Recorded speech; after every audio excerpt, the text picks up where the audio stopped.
U.S. Navy pilots are okay this morning after being shot down by friendly fire over the Red Sea Sunday, both managing to eject from their crafts in time. U.S. Central Command says the guided missile cruisers USS Gettysburg mistakenly identified the F-18 as an enemy aircraft, although it's not exactly clear how. This comes after the U.S. was conducting airstrikes against a Houthi missile storage facility. NewsNation senior national security contributor, retired Lieutenant General Richard Newton, is here with me this morning. I can only imagine how frustrating this was for you when you heard the news, and concerned, because General Newton, I know for a fact that these decisions have to be made in split second. But we're talking about highly trained individuals here. How does this happen? Well, good morning, Nick. It's the most serious incident in the Red Sea involving U.S. forces since we've been operating there against the Houthis for the last 18 months or so. And it's one that I guarantee you U.S. Central Command and certainly the United States Navy will do a deep dive investigation. In fact, I can also guarantee there's already been a preliminary investigation to review how this could have happened.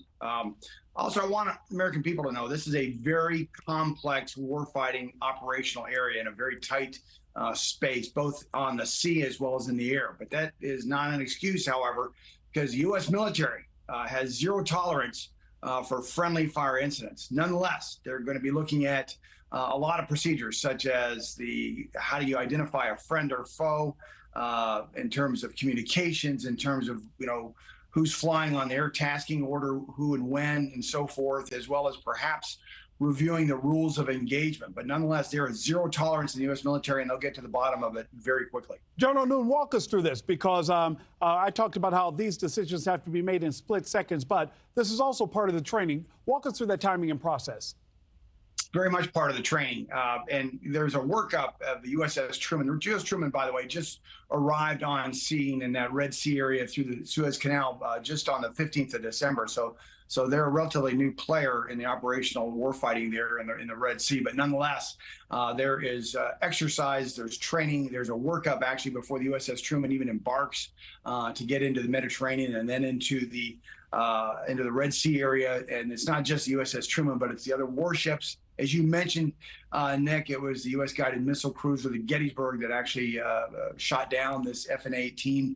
And so there's lots of training going on. But also what's just as important is there'll be a lesson learned or two here to prevent another incident from this happening.